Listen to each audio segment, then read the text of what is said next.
Wednesday afternoon அப்பு ஸ்கூல்லேருந்து கூட்டிட்டு வர கிளம்பியாச்சு. நீங்க என்னோட மினி விளாக்ஸ் பார்த்துருந்தீங்கன்னா தெரியும். அப்பு ஸ்கூல் போற வழியில இந்த சர்ச் இருக்கு. டெய்லி நான் பார்த்துட்டே போவேன். எனக்கு இத வெளியில பார்க்கும்போதே உள்ள போய் பார்க்கணுன்னு ரொம்ப ஆசையா இருந்தது. அதனால இன்னைக்கு போய் உள்ள பார்த்துரலாம் அப்படின்னு அப்புவ கூட்டிட்டு உள்ள போனேன். வந்து 2 பக்கமும் சைட்ல இருக்கு டோரு. இங்க உள்ள போனோனயே ரொம்ப ஒருத்தர் மட்டும் ப்ரே பண்ணிட்டுருந்தாரு.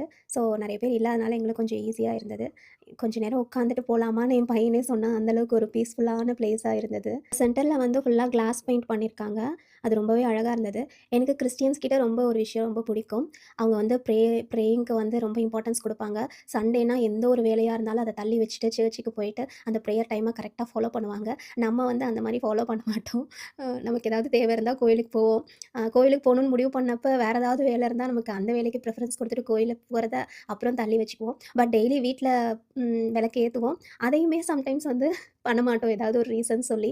ஸோ அவங்க வந்து என்ன விஷயமா இருந்தாலும் காடோட டைம் அது அவருக்கு தான். அத வந்து நான் எந்த விஷயத்துக்காகவும் தள்ளி வைக்க மாட்டேன். அப்படின்றதுல வந்து ஷியூரா இருப்பாங்க. அந்த விஷயம் எனக்கு ரொம்ப பிடிக்கும். அப்புறம் நம்ம இந்த வுட்டன் ஸ்பேச்சுலாஸ் வந்து இப்ப அதிகமா வந்து எல்லார் வீட்டு கிச்சன்லயுமே இருக்கும். பட் அத நம்ம ப்ராப்பரா கிளீன் பண்றோமா அப்படின்றது வந்து நமக்கே தெரியாது. நான் ரீசென்ட்டா ஒரு வீடியோ பார்த்தேன். அதில வந்து இந்த மாரி கிளீன் பண்ணி காமிச்சாங்க. நான் வந்து எப்பயோ வந்து அந்த வீடியோ பார்க்கறதுக்கு முன்னாடி வரைக்கும் நான் ஜஸ்ட்டு ஸ்க்ரப்பர்ல வந்து சோப் வச்சு நல்லா தேய்ச்சு வாஷ் பண்ணிட்டா நல்லா தேய்ச்சு கொஞ்சம் பிசுபிசுப்பா தெரியும். பட் நல்லா தேய்ச்சுட்டா கொஞ்சம் பிசுபிசுப்பு தெரியாது. அ அந்த மாரி தான் கிளீன் பண்ணிட்டு இருந்தேன். பட் அந்த வீடியோ பார்த்ததுக்கப்புறம் ரொம்ப ஷாக்கிங்கா இருந்தது. ஸோ இந்த மாரி நீங்களும் ட்ரை பண்ணி பாருங்க. பாயிலிங் வாட்டர்ல கரண்டியெல்லாம் உள்ள போட்டுருங்க. நல்லா கொதிக்கட்டும். நல்லா கொதிக்கும்போது பார்த்தீங்கன்னா, எவ்ளோ ஆயில் வந்து அதுலேருந்து வெளில வருது பாருங்க. ஸோ நான் இத வந்து ட்ரை பண்ணி பார்க்கணும்னு நெனச்சேன். ட்ரை பண்ணிட்டேன். ஸோ எவ்ரி வீக் வந்து இது மாரி ஒரு டைம் வந்து கிளீன் பண்ணிடணும் அப்படின்னு டிசைட் பண்ணிட்டேன். நீங்களும் இந்த மாரி வுட்டன் ஸ்பேச்சுலாஸ் யூஸ் பண்றீங்க அப்படின்னா, இது மாரி வீக்லி ஒன்ஸ் கிளீன் பண்ணுங்க. ஷாப்பிங் போர்டும் வுட்டன் தான் யூஸ் பண்றேன். ஸோ இத பார்த்தோனே எனக்கு அத நெனச்சு கவலையா இருக்கு.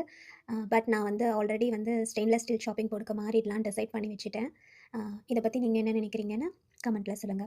இந்த வீடியோ உங்களுக்கு யூஸ்ஃபுல்லா இருந்திருக்கும்னு நெனைக்கிறேன். நெக்ஸ்ட் வீடியோல பார்க்கலாம். Tata, bye bye.